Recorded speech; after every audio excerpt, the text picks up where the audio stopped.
Welcome to new lesson.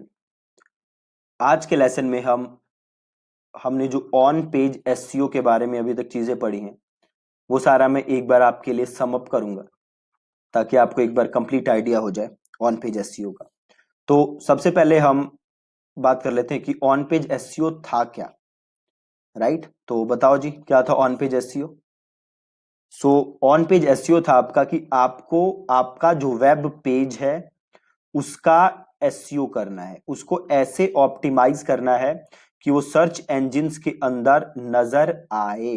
ठीक है, वही था हमारा ऑन पेज एसईओ। सो बहुत ही आसान था। ऑन पेज एसईओ की डेफिनेशन में ऐसा कुछ है नहीं जो आपको ध्यान रखना है। देन ऑन पेज एसईओ में क्या क्या चीजें हैं जो आपको ध्यान रखनी है।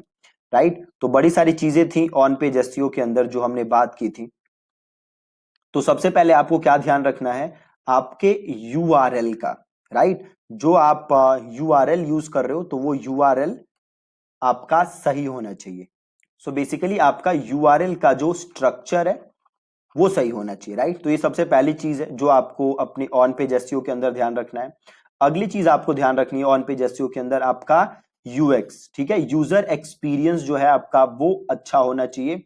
जो आपका यूजर आपके पेज पे आए तो आपका पेज जल्दी से लोड हो। राइट, और आपका जो पेज हो उसका कंटेंट जो उसका स्ट्रक्चर सही हो।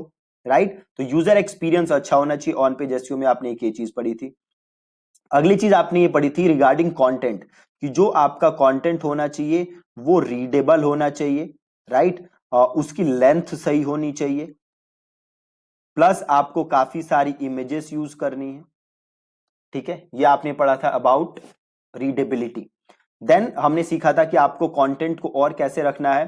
तो जो आपका टाइटल टैग है वो सही होना चाहिए, जो आपका मेटा डिस्क्रिप्शन है वो सही होना चाहिए।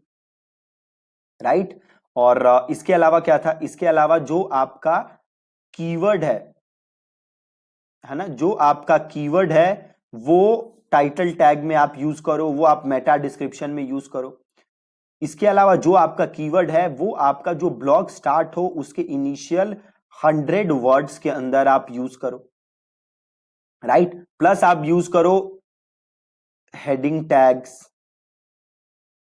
जो हमने बात की थी H1 टू H6 तक आपके हेडिंग टैग्स होते हैं।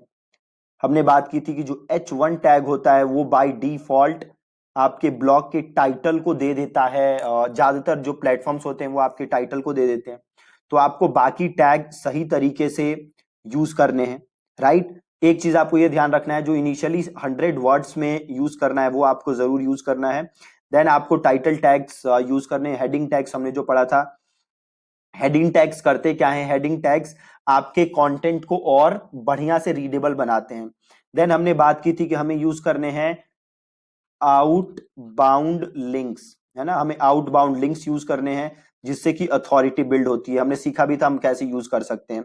देन हमने सीखा था कि हमें इंटरनल लिंकिंग करनी है ताकि एक आपके पेज पे गूगल आए तो वो बाकी पेजेस पे भी गूगल आपके पहुंच जाए। ठीक है, ये हमें इंटरनल लिंकिंग करनी थी।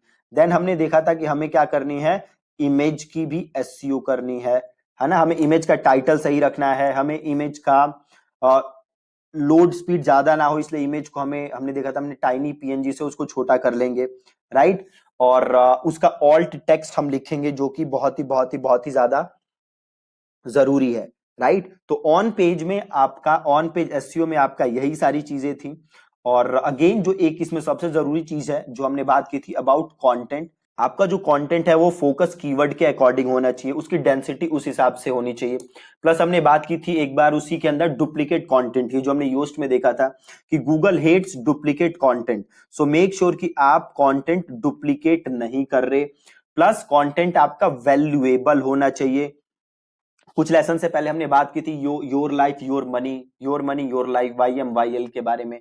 राइट, सो मेक श्योर कि आप उसको फॉलो कर रहे हो और उस हिसाब से आप कंटेंट लिख रहे हो। ठीक है जी, तो ऑन पेज एसईओ में इतनी ही चीजें हैं, इसके अलावा ज्यादा चीजें कुछ है नहीं ऑन पेज एसईओ के अंदर।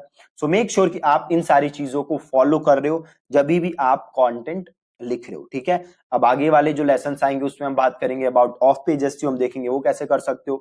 प्लस अभी बड़ी सारी और चीजें हैं एसईओ के अंदर, टेक्निकल एसईओ है, सो हम वो भी सीखेंगे कि वो कैसे किया जा सकता है, ठीक है जी। Thank you so much for watching this lesson.